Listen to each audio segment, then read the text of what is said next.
Good evening and thank you for joining us for KREM News at 5 tonight. I'm Mark Hanrahan. It's good to have you here. I'm Whitney Ward. The University of Idaho is one step closer to getting $1 million from the state following the murder of 4 students. House lawmakers voted yesterday to allocate that money, but as KREM 2's Shannon Mowdy shows us tonight, it was an issue that divided legislators. Shannon? This potential funding is one we've been tracking for you for a while. We've been working to get a better cost breakdown of what this money would actually pay for. That question seems to be the sticking point for some legislators. This is a somewhat somber bill. A $1 million allocation to the University of Idaho passed Idaho's House Thursday, which would help with past and future expenses related to the murders of 4 students. There are many expenses incurred in something like that we never think about it. According to this breakdown provided by the university, much of the money was spent on security and increased police presence on campus. Another large part was spent on counseling and crisis services. Madison Mogan. Nearly $13,000 was spent on a vigil honoring Xana, Ethan, Madison, and Kaylee. The university tells us much of that expense was for security and mental health professionals at the event. But these are estimates of incurred and expected expenses, according to the university. 56 ayes, 14 nay, majority haven't voted in favor. 14 representatives voted against the allocation. House Bill 222 has passed the House. Hi, Representative Kingsley, Representative Mendive. Hi, Representative Price. You may have also gotten an email from me. I reached out to every legislator who voted nay. Several of them are from North Idaho. Representative Joe Alfieri from Coeur d'Alene released this statement, saying he was suspicious of the $1 million figure and that it felt like a guesstimate. Representative Sage Dixon says he also questioned where each dollar was going and that this could, quote, set a bad precedent of expectation for other public institutions that experience a traumatic event. A university spokesperson says some invoices are still coming in and a more detailed accounting will be provided later. The purpose of this was to essentially cover the costs of this through December 31, the end of the year of 2022. And then if there's more that we need to take care of later on, that'll occur in a different budget process. The university has to submit an itemized list of how money will be used no later than August 1st. That bill now heads to the Senate. Shannon Mowdy, KREM 2 News.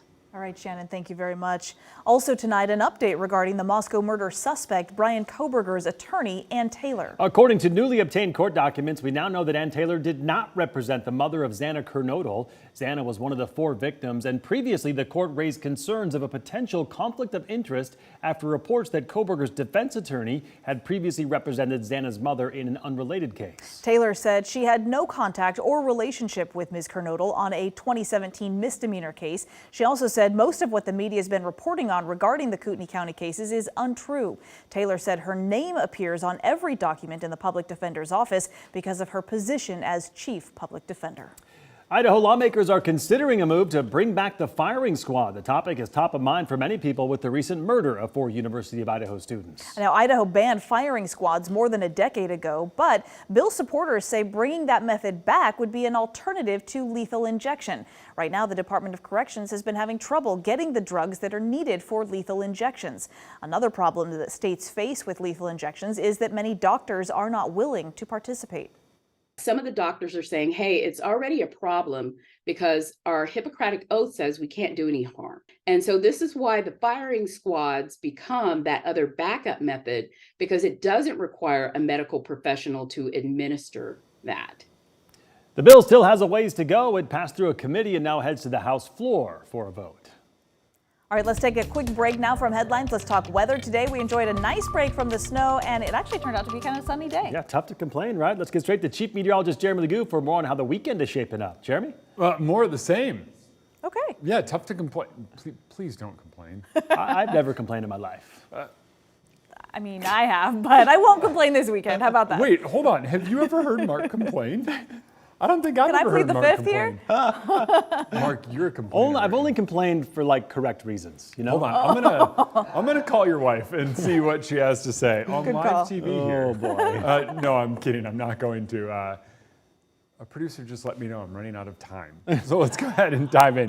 Wind continues to die down this evening. By the time the sun goes down, wind is negligible. When it comes to, well, our winter weather advisories, the one in the northern Rockies, I'd say over 4th of July and Lookout Pass, that one will expire later on this evening. The one you see over in Chelan and Douglas County, that one goes into effect tomorrow and runs through Sunday morning for 4 to 6 and up to 7 inches of snow, depending on where you are. Right now, it's kind of those scattered snow showers we've been seeing for a while.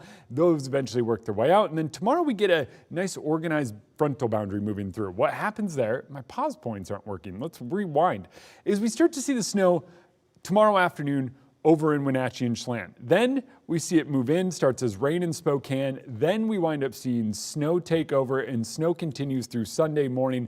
I think all said and done, we get a few inches, pretty widespread. We'll talk snowfall totals coming up, but over the course of the next few days, we go from the 40s down into the 30s for our highs by early next week. All right, sounds good, Jeremy. Thank you very much. In national headlines now, a judge in South Carolina sentenced disbarred attorney Alex Murdaugh to life in prison without parole today for the 2021 murders of his wife and son. That sentence came less than 24 hours after a jury convicted him of those crimes. It was a stunning fall for a man whose family held positions of power in that county for decades. Here's Nikki Batiste now with the latest. Alec Murdaugh was led out of the court in handcuffs moments after he learned his fate. In the murder of your wife, Maggie Murdaugh, I sentence you for a term of the rest of your natural life. For the murder of Paul Murdaugh, I sentence you to prison for murdering him. Moments before, the disgraced lawyer again insisted he did not kill his wife Maggie or 22-year-old son Paul in June of 2021. I'm innocent. I would never hurt my wife Maggie, and I would never hurt my son Paul. The judge noted Murdaugh's prominence in the community, saying the attorney had practiced law before him and that a portrait of Murdaugh's grandfather, a former prosecutor, had hung in the courthouse before it was removed to ensure a fair trial. It was especially heartbreaking for me to see you go in the media from being a grieving father to being the person indicted and convicted of killing them. It took jurors less than 3 hours Thursday to convict Murdaugh on all counts. Guilty verdict. During the trial, Murdaugh took the stand in his own defense and admitted stealing millions from his clients and firm. He also admitted he lied when he said he wasn't at the crime scene minutes before the murders. I think it hurt him 100%. I think ultimately it hurt him in the end. But the defense says Murdaugh had no choice once the jury heard about his alleged financial crimes. They would never, ever, ever acquit him after that. Murdaugh's lawyers say they plan to appeal. Nikki Batiste, CBS News, Colleton County, South Carolina.